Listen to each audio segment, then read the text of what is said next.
right, how y'all doing? I'm your man, John Wilson. Today we're going to finish up Module 11. We're going to do 11.3, which means that we're going to talk about similar triangles, similar angles. Today we'll understand how to determine whether or not two triangles are in fact similar or not.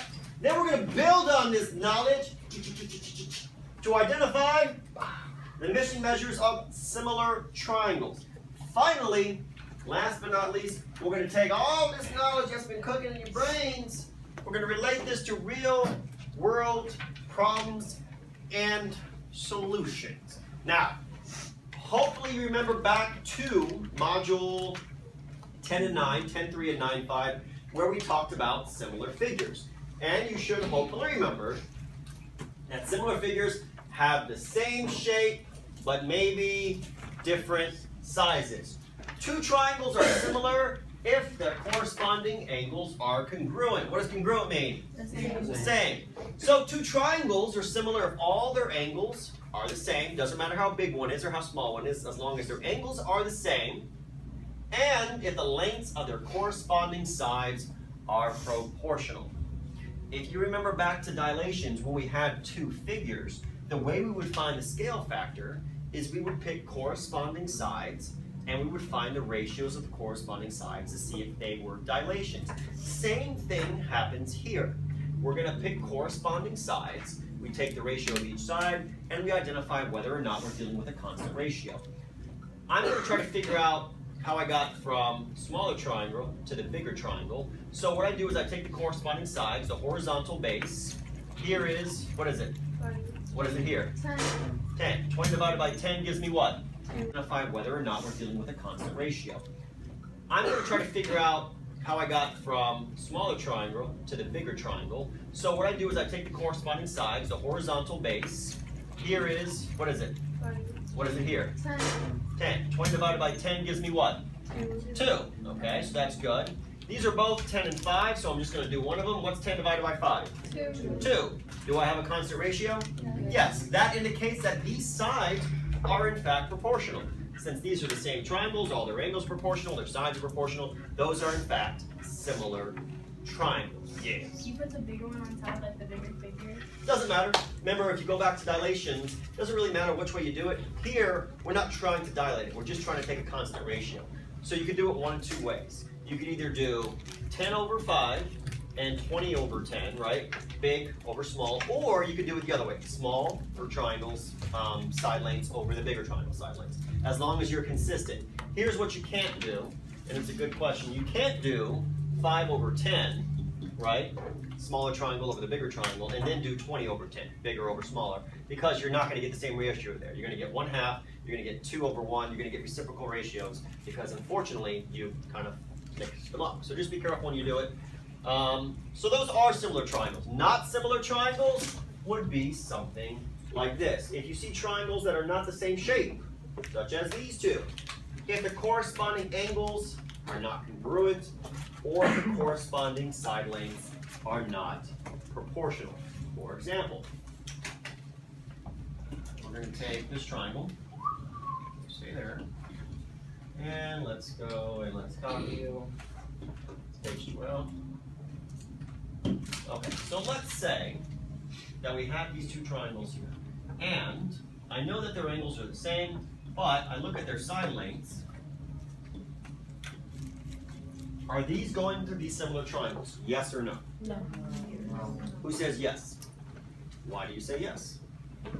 Remember that we have to take the ratios of corresponding sides. So it doesn't matter if we go big to small or small to big. Let's just say that we do 9 divided by 3. What's 9 divided by 3? 3. What's 3 divided by 2? Is it 3? 1.5. No, it's going to be 1.5. Are the ratios of the corresponding sides the same? No, these would not be similar. Now maybe the size threw you off a little bit. It might have helped if I just shrank it down just a little bit for you, just so you'd actually see that it is a different size. That doesn't really matter. All we really care about is taking the ratios of the corresponding sides. But what if, okay, let's change it up here. Let's say that this was 1. Would they be similar triangles now? Yes. 9 over 3 is 3, 3 over 1 is 3, but if this is 45 degrees, and this is 47 degrees. Are they similar triangles now? No. No, why not? Different angles. Because of different angles. All the angles have to be congruent. Okay?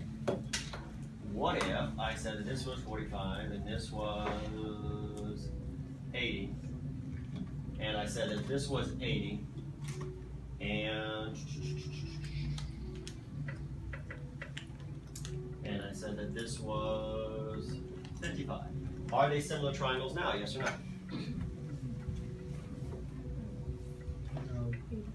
What do you think? Wouldn't the angles in a triangle like that have to be all the same? I'm just doing a for example. They would, because it's, you know, it's like an equilateral triangle, right? I didn't But- know they did before. What happened? Well, my question is just this. Looking at the angles I've given you, do you think that these are so? I want everyone's eyes up on the board. Corey, do you think that these triangles are similar? Yes or no? No. Yes or no? Who says no? Okay. Now, if you say no, let me just ask you a question. All the angles of a triangle have to equal 180 degrees. So if we found the missing angle here, 80 and 45 make 125, right? 180 minus 125 gives me 55 degrees. 80 and 55, remember this has to be 180 as well. 180 minus 80 minus 55 gives me 45. You sure they're not similar triangles? It looks like all the angles are congruent. The only difference is I just didn't give you one of the angles. You always have to go back and check. And that's going to bring us to our next thing here, which is known as the Angle-Angle Similarity Postulate. And what the postulate states is this, is that given two triangles, if you are presented with two sets of congruent angles, that means without even knowing the third set, those triangles have to be congruent. They absolutely have to be congruent. Doesn't matter if you know the third angle or not. Why? Anybody have an idea why? Doesn't matter if you know the third angle? Why? Because if the first two angles aren't congruent. Well, if the first two angles are congruent, let's go back to this example again, and let's erase this. And let's erase this. If I just told you that this was 80 and this was 45, and this is 80 and this is 45, do I have two sets of congruent angles? Yes or no? Yes. Yes. Emily, do I have two sets of congruent angles? Yes or no? Yes. And if I have two sets of congruent angles, because these are triangles, these both have to equal what? 180. And isn't there only one angle and one angle that can go here? It has to be what? 55. It has to be 55. So if you know any two sets of corresponding angles, and they're congruent, which is what the postulate states, it means that these triangles have to be similar because there's only one value that makes this a triangle, and that same value would also make the other triangle a triangle. We're going to examine what that means right here. We want to identify if these two triangles are similar triangles. So what do we have to do? What do I have to do? See if they're Chavez, what do I got to do? What should I do first, looking at triangle ABC? I want to identify these are similar, which means that all their angles have to be congruent, right? Do I currently know all the angles of triangle ABC, yes or no? No, I'm missing one of them. So I need to go in. Bless you. Bless you. Bless you. I have to go and I have to find that missing angle. How would I find the missing angle, Chavez? What would I do? I'm going to write an equation, right? That's what I'm going to do? Oh. Yes. I write an equation. What's my equation going to be? 100 plus 45 plus what's the angle you don't know? You can write x or you can write c. That's fine. And that's going to equal 180. 180. I combine my like terms. 145. I get 145 plus x equals 180. What do I do now? Subtract 145. I subtract 145 from both sides, and I get x is equal to, what is it? Oh, 35. 35 degrees. X is equal to 35 degrees. So I want you guys to write that in. I want you guys to look up here, and I want you guys to think. Use your brains, and then answer this question. Are these two triangles similar? Yes or no? Yes. Do you have enough information to answer that question now? Yes. Yes, you do. You know that Both of these angles are 100. Both of these corresponding angles of 30 are 35, which means without even doing the math, what does this absolutely have to be? 45. It has to be 45. That means that all three interior angles are congruent. That means that these, in fact, are similar triangles. You need to write that in. Similar because they satisfy, you can just write similar because they satisfy AA, or AA postulate if you really want to write out the whole word. I'm cool with that as well. As long as you know why they are similar, I'm totally fine with that, man. Totally fine with it. But they are similar because they satisfy the angle-angle postulate. What is postulate? Postulate, suggest or assume the existence, fact, or truth of something as a basis for reasoning, discussion, or belief. All right, let's try two more of these. So we have two sets of triangles. We want to identify if they're similar. So, want to identify if these are similar. So, first of all, keep in mind the orientation. Keep in mind the angles. How do you want to approach this problem? What do you want to do? 180. Well, which triangle are you working with? Do you want to work with this one or this one? Doesn't matter. NOP, no, or PON, or OPN, whatever. Okay, so we want to write an equation because we want to find this missing angle. Right now, we know that these two triangles have two sets of congruent angles. We want to see if they have a second set. So, what's the equation going to be? 180. 180 is less. It's equal to 180. Okay. Okay. 70 70, yes. plus 58 Plus 58, yes. plus n. Plus, you can do n, angle in, or x. Either one's fine. She's using the angle. Okay, then what would you do? Combine 70. By the like term, 70 plus 58 gives me 128 plus n for Nolasco equals 180. What do you do next? You subtract from both sides. Yes! So what do I subtract? 128. Yes! I subtract 128 from both sides. 128, 128. I cancel out the 128 one time, and I bring down the n right here. I bring down. Bring down the n, I bring down the equals, and I bring down n. N is equal to what? 52. So, which means that this is 52 degrees. Once you write that in, you pause. You examine the other triangle and you say, okay, I know what all three angles are here. Is there any possibility that these two triangles will be similar? Yes or no? No. No, because the measure of this angle is 49. There's no way that even if I went in and found this, that I would have two sets of congruent corresponding angles. This is 58, this is 52, does not satisfy the AA postulate, therefore not similar. Sentence. Mr. Yes. So, as soon as you find your first set, and then you go in and find the point N. If point N isn't 49, then you can stop and say. Well, you can stop, yeah, because if you know what this is, right? You know that this is 70, so you have one set.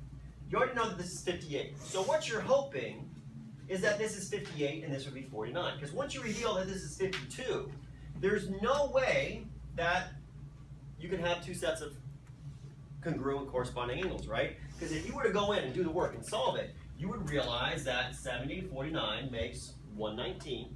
And that means that this angle has to be 61. You could do the work, but once you realize that nothing else is congruent besides these two, you can stop. It will not satisfy the postulate. It doesn't matter what you do. There's no way that all three sets of angles will be congruent at that point, because you need at least two sets. What's up? Absolutely. How do you want to approach it, man? What do you want to do? Which one do you want to deal with? Do you want to deal with CAB or you want to deal with the Fed? CAB, C-A-B. All right, so what's the equation, man? 41 41. 41 y plus, yes, plus 30 35 plus 10 plus or B equals 180.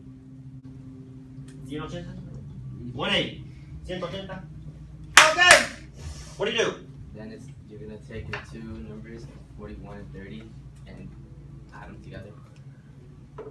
Yes. He's right. 71 plus B equals 180. What do I do now? Me? Yeah, you. Oh, alright. Then you're gonna subtract 71 from both sides. I subtract 71 from both sides, subtract 71, and I'm going to end up with B is equal to 1, 0, that's a 9, even though it looks like a 4 that got run over. 9, which means that this is 109. Looking at this, before I go and deal with anything over here, are these going to be similar, yes or no? Yeah. Yes, absolutely, because I have two sets of corresponding congruent angles, which means that this third angle here, absolutely, without a doubt, has to be what? 41. Has to be 41. That's the only value that would make it a triangle. These are similar. They satisfy the AA postulate. Similar, satisfy American Airlines, postulate. Whoa. That's a weird. It's like It's Saturday night, Wilson! Questions? Alright, so now we have to go in and we have to combine what we know about parallel lines, except now we're cutting them by two separate transversals.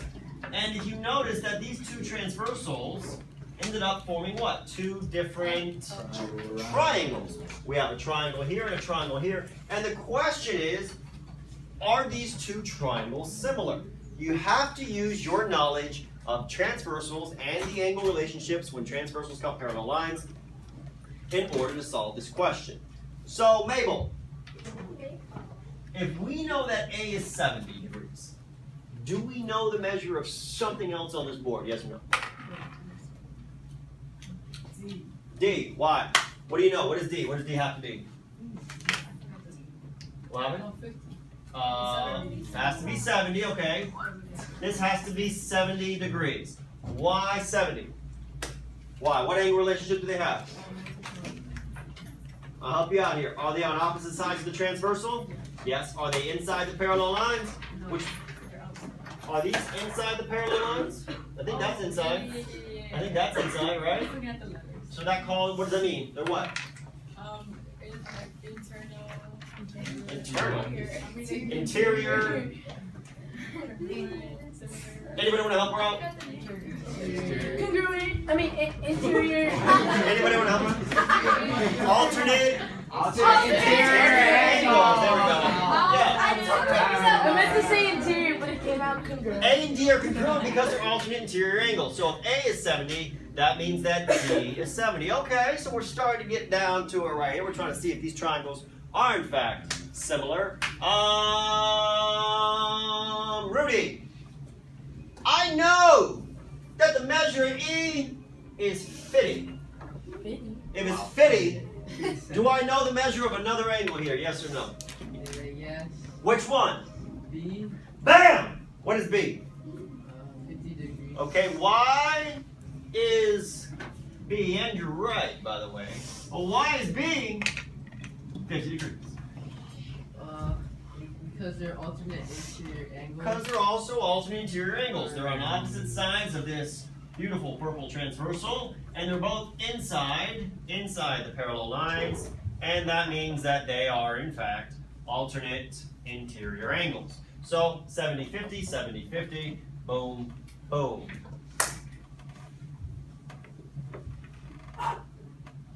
Looking at the information that we have now, Calco! Are these similar triangles, yes or no? Yes, Why? because they satisfy the AA postulate. They satisfy the AA postulate because we have two sets of corresponding congruent angles. Boom, boom. They meet the AA postulate. And just for fun, Miss Vega, can you tell me the measure of angle C? What does C have to be? What does C have to be? It's as easy as 1, 2, 3. 11? 60, yes, because all three of these angles together have to equal 180 degrees. 180 degrees. Good job. Let's try that. Oh, yeah. All right, so now we've taken all the measures away. and you're gonna have to go back and you're gonna have to kind of substitute them in there. So let's go to Ali. Ali, what angle measures do we know? What are we given? What are we given? A and C, We're told that A is what? How many degrees? 60 degrees. 60 degrees. Sean Herrera, how many degrees is C?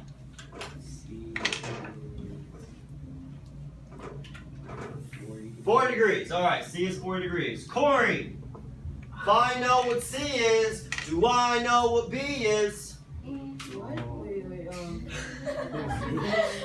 40. 4 degrees. Why 40? I don't, Because they're alternate. it's interior. They're alternate interior angles. They're both inside the parallel lines. Parallel lines are here. They're on the inside. And they're on opposite sides of the transversal. That means that this is 40. 40 degrees. Okay.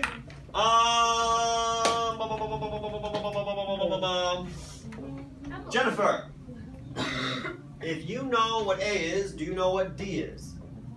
Yes. Okay, what is D? 60 degrees. 60 degrees. Also alternate interior angles, so 60 and 60 degrees. And then the question is, do I have enough information right now to determine whether or not these triangles are similar? Yes or no? Yes. Are they similar? Yeah. Why? Because they satisfy. Because they satisfy the AA postulate. They satisfy the AA postulate. And then just for fun, Oh, I know. Sidney, can you tell me what the measure E is? 100. It is 100 degrees. Let's see here. It's I 40. don't think it's I'm 100. just saying, that's what, like What is 80. it? It's I'm saying 80 that 40 and 60 equal degrees. 100. Well, but I didn't say what the B and D equal. I said what does E equal? 4, 3, 2, 1. All right, so far we have been finding missing angles, but what if we're trying to find missing sides? Now remember that the corresponding sides of similar triangles have a proportional relationship, which means anything that has a proportional relationship can be solved by the use of a proportion. How many of you remember what a proportion is and how to solve it? Anybody?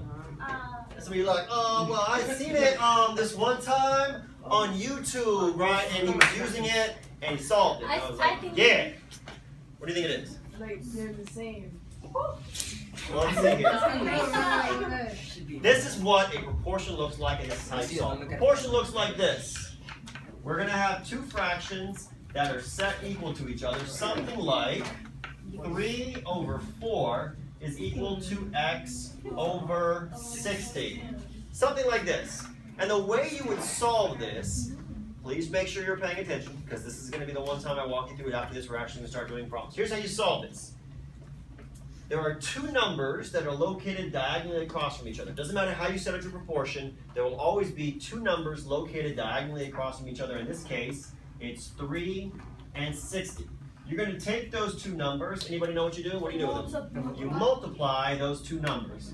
In this case, I'm going to multiply 60 times 3. That gives me 180. Once you do the multiplication, the last step is you're going to take whatever number you have left. What's the only number I haven't used yet? 4. I'm going to take 180, and what do you think I'm going to do? I'm going to divide 180 by 4, and that should give me what? Anybody? X. X. And what does X mean?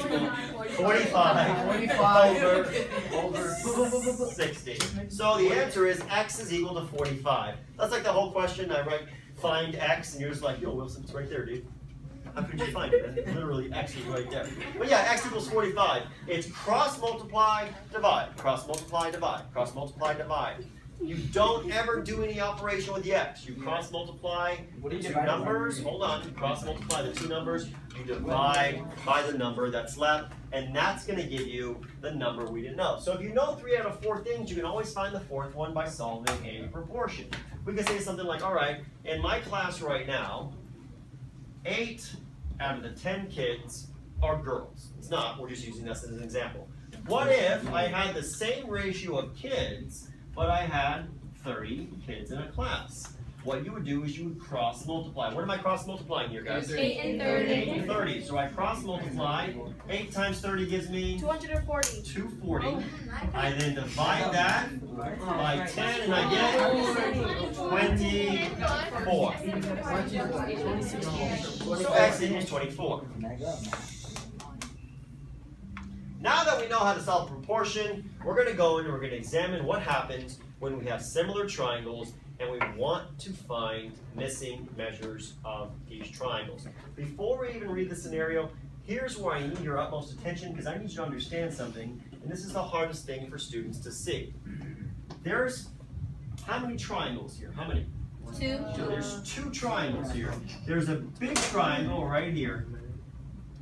And tucked inside that big triangle is a small baby triangle. Right here, a baby triangle. Right there, baby triangle. So we have 2 triangles. And we're going to use a proportion to find the missing measure of the larger triangle. Okay? Let's read the scenario though. Let's see how this actually interacts with real world scenarios. Nuggets! Read that scenario. Start here, man. A telephone pole casts the shadow shown on the diagram. At the same time of day, Sandy, who is 5 feet tall, casts a shadow 8 feet long, as shown. Find the height of the telephone pole. Okay, so we have a telephone pole. Do we know how tall the telephone pole is? Yes or no? No. No, we don't. That's why there's an X here. We don't know how tall the telephone pole is, but what we do know is that Sandy is 5 feet tall.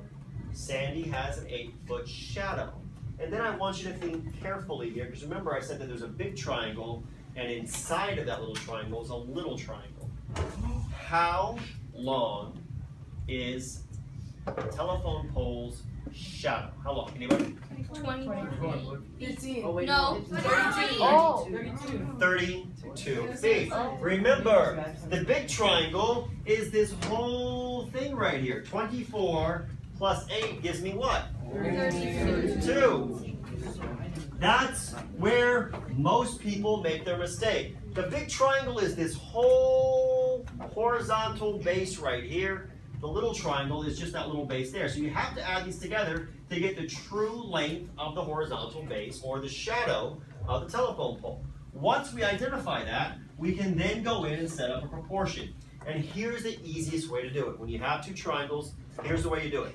You take the height of the larger triangle over the base of the larger triangle. So what's the height of the larger triangle? Do I know it? No. No, I write X. What's the base of the larger triangle? 32. 32. Then I go to the smaller triangle. Do I know the height of the smaller triangle? 5. What's the length of the base of the smaller triangle? 8. Once I write my proportion, once I write it, I cross multiply and divide. Curly! What am I multiplying? I multiply, cross multiply. 32 times 5. 160. And that's going to give me just the person I'm talking to, please. Girlie, that's going to give me 160. And then Girlie, what do I do with that 160? I divide it by 8. Oh, yes, I do. 160 divided by 8, that's going to give me what? 20, which is the length of the telephone pole, the height of it. That means that a telephone pole is 20 feet high.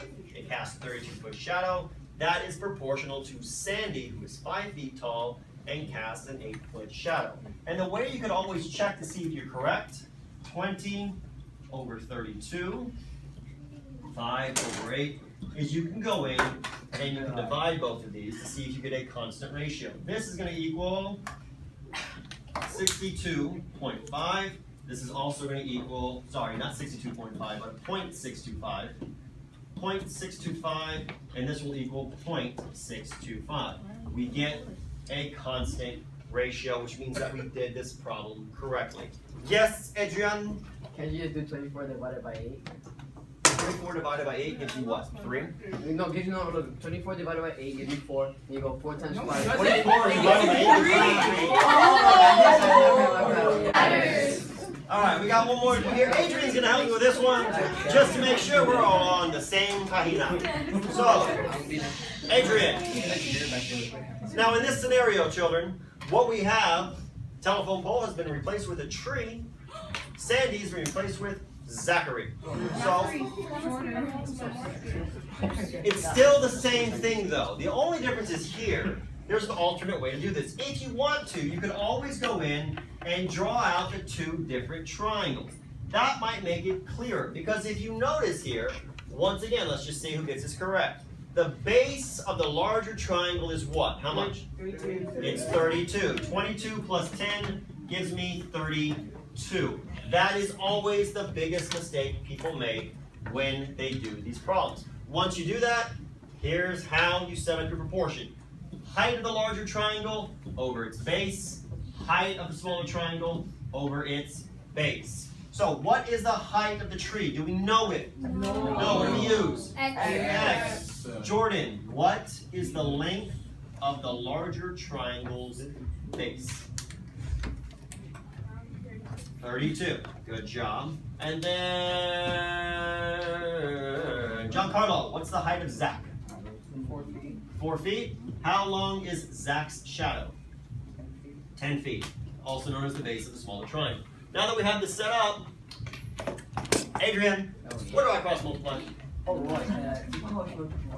Alright guys, so we take this, we do 32 times what? We cross multiply. What's the only numbers you can cross multiply here? Oh, 4. 32 times 4. So we do 32 times 4. That gives me 128. We then take that and we divide it by 10. And that's going to give me 12.8. 12.8. That the height of the tree is 12.8 feet. Any questions on this? Yes or no? No? I need you guys to be very careful when you're doing these. You'd be surprised when we get to the whiteboard in a second how many of you are going to forget to write the correct length of the base of the larger triangle, therefore messing up your entire proportion. Make sure you do that. We'll see you next time here on Math 6, 7, 8, 9 plus. Thank y'all for coming out. Like and subscribe. Damn. Damn,